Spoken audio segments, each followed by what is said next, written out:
This video is to help you with the linear regression Excel file, which I'll download here. And we're going to work on 4.2.21 to demonstrate how to use this Excel file. So here is this problem. It has some data. It has the speed at which the ball was hit and the distance that it traveled. So I'll click here to view the data, download that data.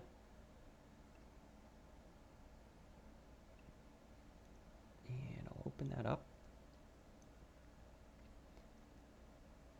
So here, first step says to find the least squares regression line, treating the speed of the ball at which was hit as the explanatory variable and the distance as a response variable. And I'm looking at this here, it has it in the correct order already. This is our explanatory, this is our response. So I'll highlight that, copy and paste that into the linear regression here. You have to be a little careful with this step because if the data were in a different order, say the response was over here and the explanatory was over here, you have to switch the order so that it's correct. This one had them in the correct order, so that was kind of nice. We don't have to worry about it too much with that one. But now, another thing to check once you have this data in here is that these residuals are calculated correctly. If you would get like an error or not available here with these residuals, you should retype the data into these cells here. Sometimes they put an extra character somewhere and it'll throw off the calculation. So you just have to retype the data to make sure all of these are calculating correctly.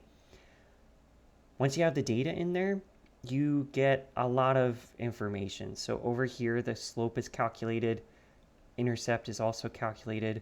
It writes out the least squares line for you, putting the slope with multiplying x and then adding the intercept. It also gives you the correlation coefficient, showing you the strength of the correlation, coefficient of determination, and the standard deviation about the least squares line. It should also make a scattergram where it has the least squares line plotted as well. This is a good check to look to see if the data looks linear. In this case, it does. And then if you scroll a little bit lower, the residuals are also plotted, which is a good check to see if the model is actually the appropriate model is actually the linear model. Okay, so now we have this slope and the intercept. Let's just double check that we got the same answer. Looks good, 5.451, and the intercept negative 169.794. That looks good. The next part, interpreting the slope. So it says the distance the ball travel increases by 5.451 feet for every 1 mile per hour increase that the ball is hit. That makes sense, right? It's the faster you hit it, the farther it'll travel in general, or for most cases. Then the y-intercept, so in this case, it's not really appropriate if you hit a ball at 0 miles per hour. It's like not hitting the ball, so it would just fall straight down. So it wouldn't really make sense to interpret the y-intercept in this case. It's also negative. Yeah, negative, so it would be saying you didn't even hit the ball and it traveled, I guess, kind of backwards. 169.79 feet. So that you don't want to interpret that. That's a silly interpretation. Now, part C is looking at the mean distance when it's hit at 106, and we can use the Excel file as well to make these predictions. I have that on the right side over here. This is kind of the prediction area. You can change the X value and get a prediction for Y. So changing the speed, it gives you the distance. You can also go in the opposite direction if you would ever want to do that. Say you know the distance and you want to guess the speed that at which it was hit. So for this one, it's giving us a speed of 106. Right here, we'll just type 106, press enter, and it gives us a prediction of 408 feet.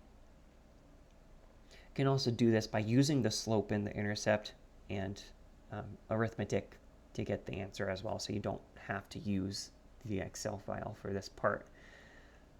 Part D is another way of wording this question. So at 106 miles per hour, same speed, how far would you predict that it would travel?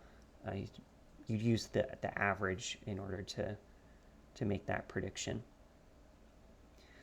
Part E, it says home run 398 feet.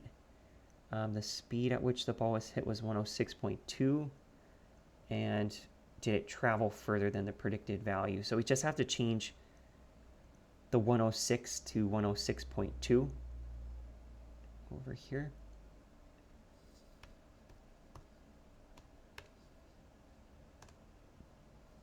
So our prediction 106.2 would be 409.1. Okay, and it only went 398, so it did not travel further than the prediction of 409.1 from here. Yeah, so that happens. Sometimes the value is different than what you would predict it to be. Let me just see, is that one on here? No, it's not on. It's not in the data. You could also see that if this was a data point, you could see that with the residual. If the residual is positive, it did, or it was higher than the predicted value. If the residual is negative, it was lower than the predicted value. And then this last one, would you feel comfortable with using the least squares regression line for 122 miles per hour? Well, our data is going from 98.2 up to 111 point something. Yep, 111.5. So 120 would be pretty far to the right. That's extrapolation, and no, we would not feel comfortable with extrapolating that far in the distance. So you choose that last one there.